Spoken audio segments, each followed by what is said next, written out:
আসসালামু আলাইকুম।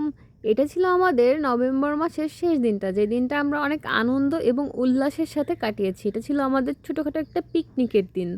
তো আমরা আগের দিন ঠিক করি যে আমরা একটা পিকনিক করব ফ্রেন্ডরা। সেজন্য আমি খুব সকালে বাসা থেকে উঠে বের হয়ে গিয়েছিলাম ফ্রেন্ডের বাসার উদ্দেশ্যে। আর খুব সকালে ছিল হচ্ছে আমার 10:30। তো ওদের বাসায় যাইতে যাইতে আমার 11টা বাজে। দেন আমি আর ওর ভাই আমরা দুজনে বাজারে চলে আসি। আর ব্যাগ ভরা বাজার করে নিয়ে চলে যাই ওদের বাসায়। বাসায় যাওয়ার পর হচ্ছে সব কিছু ঢেলে নিয়ে নিয়েছিলাম। মুরগি, চাল, তারপর হচ্ছে দই, রোস্টের মশলা, রোস্টের মুরগি পিস পিস করে কেটে নিয়েছিলাম, সালাদ, পেঁয়াজ থেকে সব শুরু করে সব কিছু কেটে নিয়েছিলাম। এই বাদামটা ছিল রোস্টের জন্য। আর তখন আমি ওদের বাসার সামনে আসি। ওদের বাসাটা হচ্ছে পাবলিক ফিল্ডের পাশে, এই জন্য ওদের বাসার সামনে থেকে ভিউটা অনেক সুন্দর। দেন হচ্ছে আমাদের আপা একজন, যিনি হচ্ছে আমাদের বাদাম বেটে দিচ্ছিল। দেন আমরা খাওয়ার জন্য সিঙ্গারা নিয়ে আসি। এই সিঙ্গারাগুলো হচ্ছে 10 টাকা করে, যেটা হচ্ছে আমরা সকলে 2টা করে খেয়েছিলাম।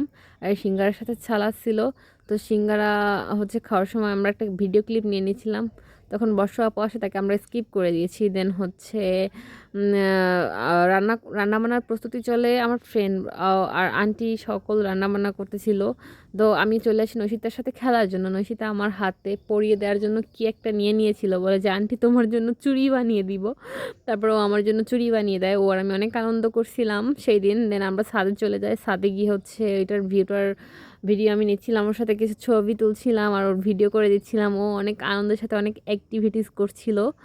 আর হচ্ছে তারপর আমরা বাসায় চলে আসি, রান্নাবান্না শেষ করে খেতে বসে যাই। যে রোস্ট, আমাদের বেগুনি, আম শসার সালাদ, মুরগির ঝাল মাংস, ইলিশ মাছ, আর এই যে 2 ভাই কোকা কোলা আর 7 আপ, সরি মোজো আর 7 আপ। আর এইভাবেই শেষ হয় আমাদের নভেম্বর।